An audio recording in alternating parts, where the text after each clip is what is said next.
जय श्रीमन्नारायण। श्री लक्ष्मी नारायण भगवान की जय, श्री बालाजी भगवान की जय, श्री रामानुज स्वामी की जय, श्री स्वामी जी महाराज की जय। गुरु भगवंत श्री श्याम सुंदराचार्य स्वामी जी महाराज की जय। भाई बहनों, अंतिम व्याख्यान में આપણે કર્તવ્ય શું છે સમજવાની કોશિશ કરી અને કર્તવ્યના એક વ્યક્તિ સમક્ષ કુલ કેટલા કર્તવ્ય હોઈ શકે, તેના પ્રકારો શું હોઈ શકે, એનું વર્ગીકરણ કરવાની, એને વ્યાપકતામાં સમજવાની કોશિશ કરી। આજના વ્યાખ્યાનમાં આપણે સૌ એ શીખીશું કે એ સમજવાનો પ્રયત્ન કરીશું કે આ તમામ કર્તવ્યોનું સફળતાપૂર્વક પાલન કઈ રીતે કરી શકાય। આપણે એ શીખીશું કે એક જ સમયે અને એક જ પરિસ્થિતિમાં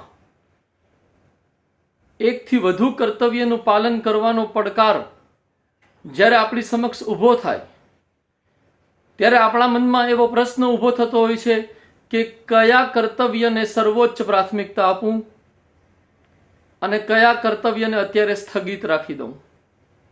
અહીંયાથી મૂંઝવણ અને એક પ્રકારનો નિર્ણય લેવામાં અસમંજસની સ્થિતિ ઊભી થાય છે। આજે આપણે એ જ દ્રષ્ટિથી કર્તવ્યમાં એક જ સમય અને એક જ પરિસ્થિતિમાં એક સાથે અનેક કર્તવ્યો નિભાવવાની પરિસ્થિતિ ઊભી થાય, એક સાથે અનેક કર્તવ્યો નિભાવવાની જરૂરિયાત ઊભી થાય ત્યારે આપણે શું કરવું એને સમજવાની કોશિશ કરીશું। અને હું કર્તવ્યનો વિરોધાભાસ પણ કહું છું કે એક કર્તવ્ય નિભાવશો તો અન્ય કર્તવ્યની અવગણના થઈ જશે અને આવી સ્થિતિમાં વ્યક્તિએ તમામ કર્તવ્યોમાં સફળ થવા માટે શું કરવું જોઈએ એની ઉપર પ્રકાશ પાડવાની કોશિશ કરીશું। એ સંદર્ભમાં આપણે જોઈ શકીએ કે પારિવારિક કર્તવ્ય, વ્યક્તિનું પોતાના પ્રત્યેનું કર્તવ્ય, વ્યક્તિનું વ્યાવસાયિક કર્તવ્ય, વ્યક્તિનું સામાજિક કર્તવ્ય, વ્યક્તિનું રાષ્ટ્ર પ્રત્યેનું કર્તવ્ય, આ તમામ કર્તવ્ય એક સાથે સતતપણે આપણે નિભાવવાના હોય છે અને કેટલીક પરિસ્થિતિમાં આ કર્તવ્યો વચ્ચે વિરોધાભાસ ઊભો થતો હોય છે કે એક કર્તવ્ય નિભાવીશું તો અન્ય કર્તવ્યનું પાલન કરવું કઠિન થઈ જશે અથવા એ સમયે એનું પાલન થઈ શકશે નહીં। આવી સ્થિતિ ઊભી થાય છે તમારા જીવનમાં, મારા જીવનમાં, કદાચ આના આપણને અનેક અનુભવો હશે।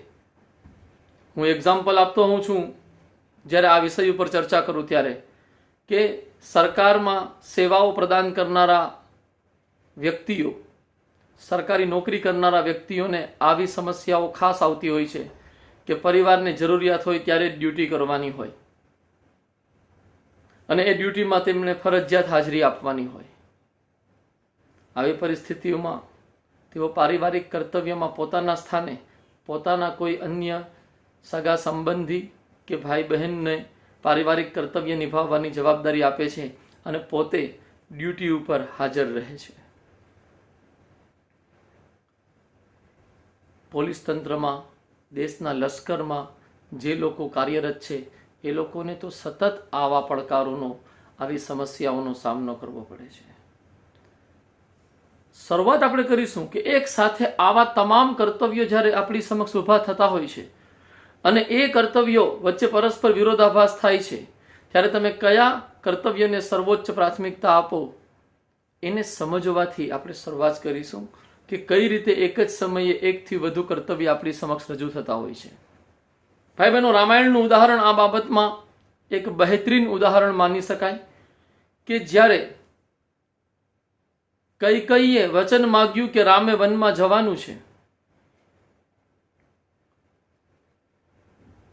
અને ભરતને ગાદી મળશે, એ સમયે રામની સમક્ષ કર્તવ્યોના વિરોધાભાસનો એક ઢગલો થઈ ગયો।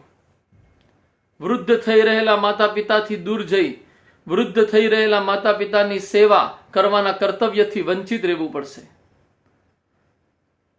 અયોધ્યામાં સૌથી વરિષ્ઠ રાજકુમાર હોવાના આધારે અયોધ્યાના કલ્યાણની જવાબદારી અને અયોધ્યાના કલ્યાણના સંદર્ભમાં પણ તેમની ઉપર અનેક કર્તવ્ય છે.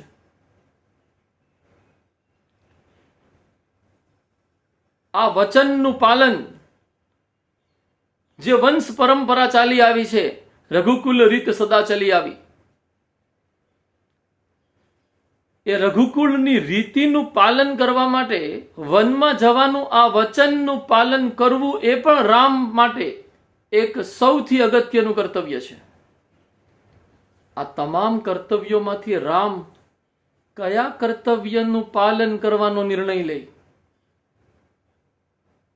એ સમયે અયોધ્યા નરેશ દશરથનો એક પિતાના રૂપમાં આદેશ છે કે રામ, તારે વનમાં જવાની જરૂર નથી. વચનનું પાલન તૂટે તો ભલે તૂટે, તું વનમાં નહીં જતો. તો ચોથો મુદ્દો એ પણ થઈ ગયો કે રામ એક આજ્ઞા પાલક સંતાનના રૂપમાં પણ છે, અને પિતાની આજ્ઞાનું પાલન કરવું કે વંશ પરંપરાથી ચાલી આવતી વચનના પાલનની પરંપરાને જાળવી રાખવી. આપ સૌને રામે શું નિર્ણય લીધો એનો પાકો અંદાજો છે. રામે આ તમામ કર્તવ્યોમાંથી વનમાં જવાના કર્તવ્યને, એટલે કે વચન પાલનના કર્તવ્યને સર્વોચ્ચ પ્રાથમિકતા પ્રદાન કરી. એ સમયે એમના મનમાં પણ મૂંઝવણ હોઈ શકે કે માતા પિતા પ્રત્યેના કર્તવ્યનું હું કઈ રીતના પાલન કરીશ. પિતાના આદેશની અવગણના કરવાનો આરોપ પણ મારી ઉપર લાગશે. પરંતુ એ સમયે રામે નિર્ણય લીધો કે હું વનમાં જઈશ. આનું કારણ આપણે તપાસીએ કે રામ કર્તવ્યનિષ્ઠ છે અને રામ અન્ય તમામ કર્તવ્યોને સ્થગિત કરી, અવગણી અને સીધા વનમાં જવાના કર્તવ્યના પાલનનો નિર્ણય લે છે. એને સમજીએ શા માટે એમણે આવો જ નિર્ણય લીધો. એનાથી આપણને આપણા જીવનમાં કયા કર્તવ્યને કઈ પરિસ્થિતિમાં સર્વોચ્ચ પ્રાથમિકતા આપવી એની સમજ કેળવવામાં સહાય મળશે.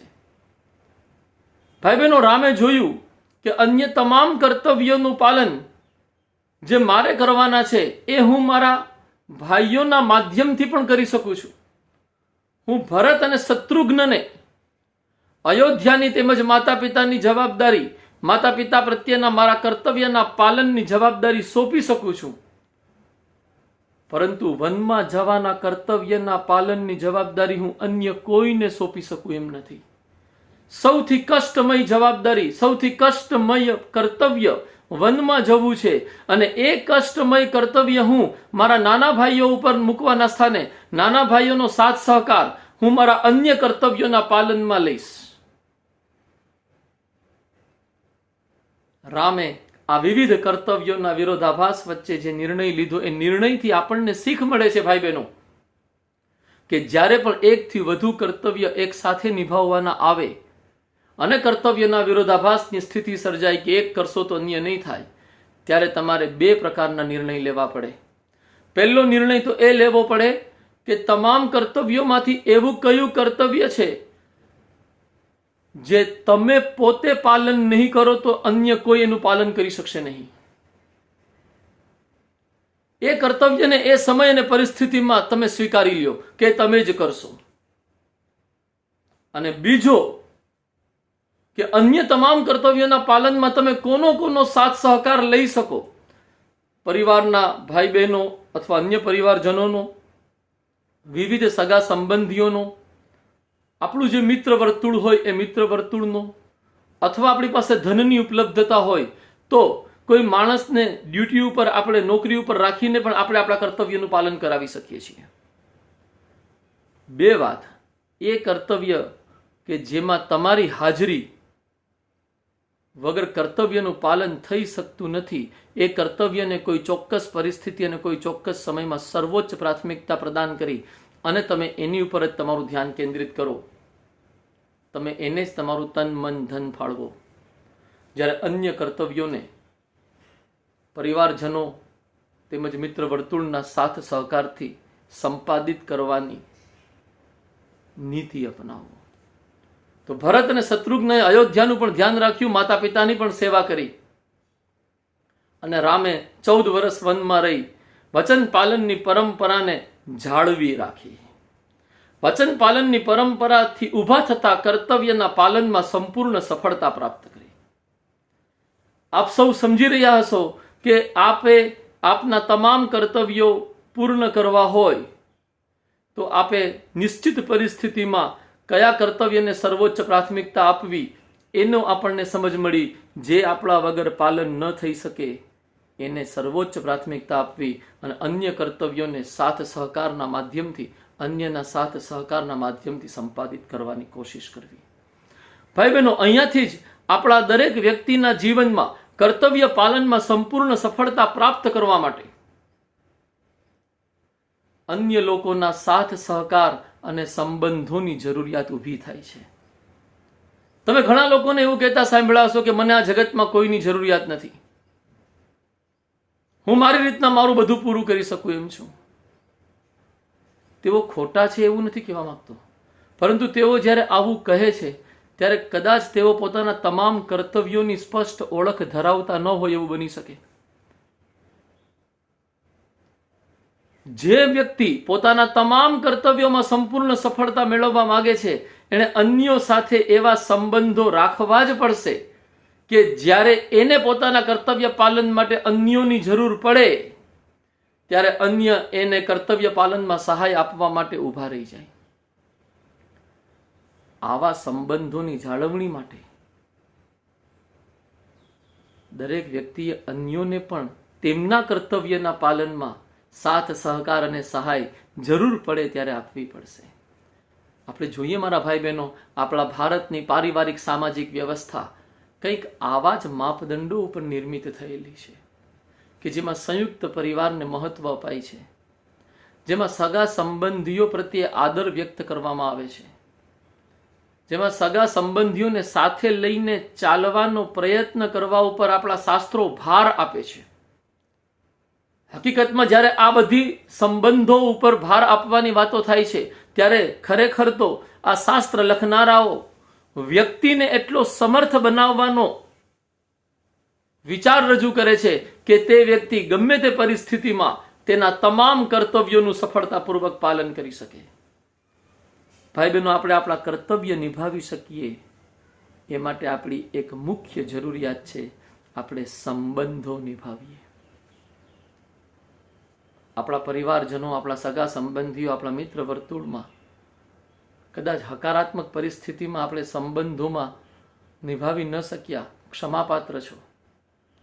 પરંતુ જ્યારે એ કષ્ટમાં હોય, જ્યારે એ સંકટમાં હોય, જ્યારે તે મૂંઝવણમાં હોય ત્યારે જો આપણે કર્તવ્ય નિભાવતા નથી, એમને સાથ સહકાર આપતા નથી,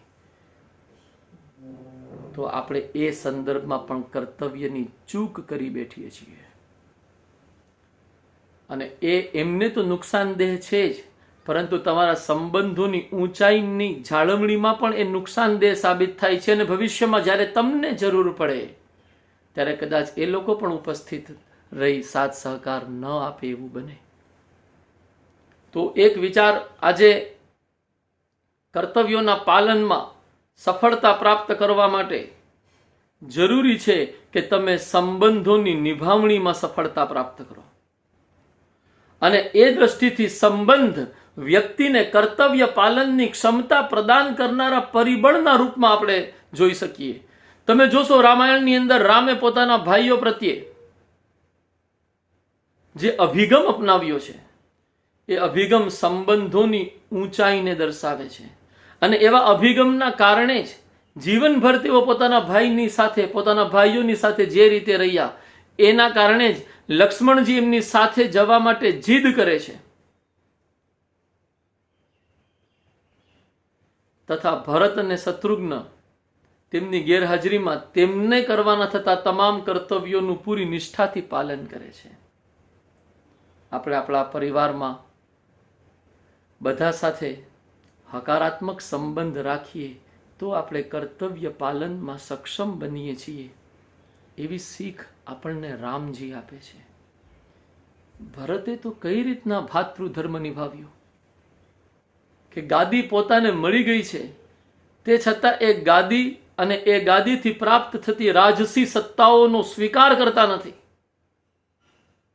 ભગવાનની ચરણ પાદુકા લઈ, ભગવાન રામ મોટા ભાઈની ચરણ પાદુકા લઈ અને એ પોતે અયોધ્યાનું શાસન 14 વર્ષ સુધી એ રીતના સંભાળે છે કે ભાઈ મને કહીને ગયા છે, ભાઈએ આ બધું કરવાનું છે, પરંતુ ભાઈ વચન પાલન કરી રહ્યા છે, એટલે ભાઈ આવું અહીંયા હાજર રહી શકે એમ નથી, મારે ભાઈના બદલામાં ભૂમિકા ભજવવાની છે. રામજીએ ભરતના પ્રેમની આ ઊંચાઈને સમજી છે, જ્યાં સ્વાર્થ તત્વને, જ્યાં વ્યક્તિગત હિતને કોઈ મહત્વ જ નથી, પરિવારને સર્વોચ્ચ મહત્વ. પરિવારમાં મોટા ભાઈ જે રીતના પ્રેમપૂર્વક એમની સાથે રહી રહ્યા છે એ એમના પ્રેમને સર્વોચ્ચ મહત્વ આપવાની કોશિશ ભરતજી કરે છે. અને રામ ભરતની આ ભૂમિકા, ભરતના આ સ્વભાવ અને ભરતના આ સમર્પણને બરાબર સમજે છે. એટલે જ્યારે પણ તમે રામાયણના વિવિધ પ્રસંગોમાં જોઈ શકો છો કે જ્યારે પણ ભગવાને કોઈની તુલના કરી કે તું મારા માટે કેટલો પ્રિય છે, ત્યારે ભગવાને ફક્ત અને ફક્ત ભરતને માપદંડ આદર્શ બનાવી તુલના કરી. હનુમાન ચાલીસામાં વાક્ય આવે છે, તુમ મમ પ્રિય ભરત હિ સમ ભાઈ. હનુમાનજીને ભગવાન સંબોધિત કરે છે અને ભગવાન ત્યારે ભરતજીનું નામ લે છે કે તુમ મમ પ્રિય ભરત હિ સમ ભાઈ, તું મારા માટે ભરત જેવો જ ભાઈ છે. તો ભરત કેવો ભાઈ છે, રામ કેવો ભાઈ છે, એ બંને ભાઈ વચ્ચેના સંબંધોની ગરિમાનું સ્તર કેટલું ઊંચું છે આપણને શીખવે છે. કર્તવ્ય પાલન માટે, કર્તવ્ય પાલનમાં સફળ થવા માટે આપણે આપણા ભાઈ બહેનો, આપણા પરિવારજનો સાથે હકારાત્મક સંબંધ રાખવા જોઈએ. કોઈ પરિસ્થિતિમાં પરિવારના કોઈ વ્યક્તિ દ્વારા કોઈ નકારાત્મક અહિતકારી વર્તન થઈ ગયું હોય તો એવા અહિતકારી નકારાત્મક વર્તનને યાદ કદાચ આપણે ભૂલાવી ન શકતા હોઈએ વ્યવહારિક રીતે, પરંતુ એ જ્યારે કષ્ટમાં હોય ત્યારે એક વસ્તુ યાદ ન રાખવી જોઈએ. ભગવાન આપણને એવું શીખવે છે. ભગવાન પોતે આવું જીવ્યા છે. જે કૈકેયીએ વનમાં મોકલ્યા એ જ કૈકેયીને 14 વર્ષનો વનવાસ પૂર્ણ કર્યા પછી જ્યારે અયોધ્યા પરત ફરે તો સૌથી પહેલા કૈકેયીના ભવનમાં ભગવાન રામ જાય છે. સૌથી પહેલા કૈકેયીને વંદન કરે છે, પછી કૌશલ્યા પાસે જાય છે. તો મારા ભાઈ બહેનો, કર્તવ્ય પાલનની ક્ષમતા પ્રાપ્ત કરવા માટે અનેક બાબતો જરૂરી છે. એમાંની એક બાબત સંબંધોનું પાલન, સંબંધોની જાળવણી. અને એ સંબંધોની જાળવણીના મુદ્દા ઉપર આજના વ્યાખ્યાનમાં આપણે ચર્ચા કરી. આવનારા વ્યાખ્યાનમાં આપણે એ વાત ઉપર ચર્ચા કરીશું કે તમામ કર્તવ્યોના પાલન માટે સંબંધોની સાથોસાથ વ્યક્તિએ અન્ય કઈ ક્ષમતાઓ અને અન્ય કઈ બાબતો ઉપર પણ પૂરું ધ્યાન રાખવું જોઈએ. અહીં મારો ઉદ્દેશ કર્તવ્યોની સમજ આપ્યા પછી કર્તવ્યના પાલનમાં આપણે બધા જ સફળ થઈ શકીએ અને એવી ક્ષમતા પ્રાપ્ત કરી શકીએ કે આપણે આપણા કર્તવ્યોના પાલનમાં ક્યાંય બાધા ન આવે ને સફળ થતા જઈએ. મારો ઉદ્દેશ એ ક્ષમતાના વિકાસનો છે કે કર્તવ્યોના સમજ્યા પછી કર્તવ્યોના પાલન માટે કઈ કઈ ક્ષમતાઓ આપણે વિકસિત કરવી પડે. એમાંની પહેલી ક્ષમતા સંબંધોને જાળવી રાખવાની ક્ષમતા જરૂરી છે જો તમે તમારા તમામ કર્તવ્યોના પાલનમાં સંપૂર્ણપણે સફળ થવા માંગો છો. આજના વ્યાખ્યાનને અહીં વિરામ આપીશ. આપ સૌનો ખૂબ ખૂબ ધન્યવાદ. આપે આટલો સમય મને ફાળવ્યો અને આ વ્યાખ્યાનને સાંભળ્યું. આપ સૌ કર્તવ્યોના પાલનમાં સંપૂર્ણપણે સતતપણે સફળ થતા રહો એવી પરમાત્માના ચરણોમાં પ્રાર્થના. આ વ્યાખ્યાન દરમિયાન મારા પરમાત્માના આદેશથી વિરુદ્ધ કાંઈ મારાથી બોલાઈ ગયું હોય અથવા મારા ગુરુ ભગવંતના વિચારોથી વિરુદ્ધ કાંઈ બોલાઈ ગયું હોય તો હું આપ સૌની હૃદયપૂર્વક ક્ષમા માગું છું. આવનારા વ્યાખ્યાનમાં આપણે અન્ય ક્ષમતાઓ કર્તવ્ય પાલન માટે કઈ કઈ જરૂરી છે એવી અન્ય ક્ષમતાઓ ઉપર પ્રકાશ પાડવાની કોશિશ કરીશું. લેક્ચરને અહીં, વ્યાખ્યાનને અહીં વિરામ આપવાની અનુમતિ માગીશ. જય શ્રીમન્નારાયણ. ધન્યવાદ.